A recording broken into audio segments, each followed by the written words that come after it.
With us now, Paul Rieckhoff, the president and founder of Independent Veterans of America. Paul, great to see you again. I just want the latest is that Secretary of Defense Hegseth, who's got a job to do, has been on Twitter all morning, still attacking Senator Kelly, saying the despicable video urging the Department of War, of course, the Defense Department, troops to refuse illegal orders may seem harmless to civilians, but it carries a different weight inside the military. First, respond to the fact that Secretary Hegseth keeps on commenting here. This is straight on brand for them. I mean, they found a political target, a political enemy they want to silence, and they're coordinating all their guns and all their social media attacks on one person. They've done this before. They've done it to Kelly before.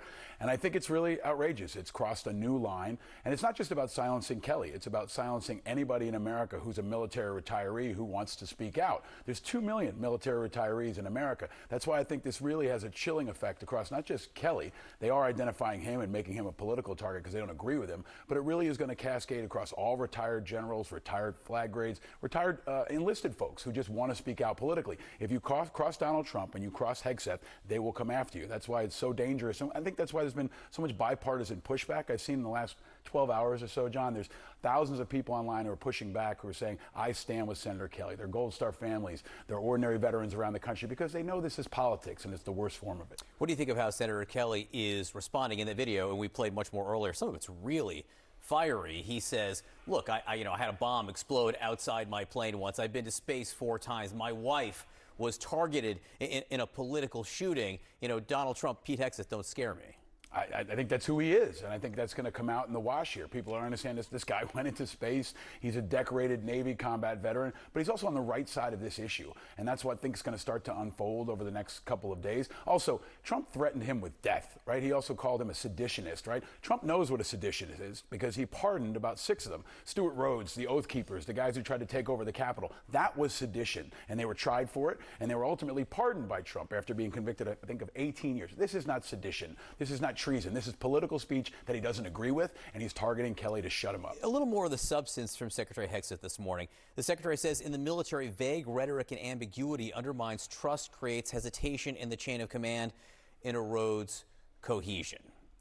What do you think of that criticism of the statement from the 6 lawmakers? It's groundless. I mean, they're not in the chain of command. They are political actors. They're members of Congress. They're allowed to speak out. And what they said may have been imprecise, right? I don't think it was necessary, but it wasn't sedition. It wasn't illegal. It wasn't a violation of the Uniform Code of Military Justice. It was political speech that they didn't agree with. If anything, it was obvious. Our troops know they're not supposed to follow illegal orders, but Hegseth continues to twist it. He continues to misrepresent it. And I think objective Americans can see what the senator and the other elected leaders say, and they can see what Hegseth is doing in response. And keep in mind, this is happening while Kelly and others are pushing back on Venezuela. They're pushing back on Ukraine. They're pushing back on deployment of the National Guard troops. So it's steeped in politics, and it's why our politics should be separate from our Department of Defense, and our Secretary of Defense should have better things to do. What about the long-term impact of this? What do you think it will be?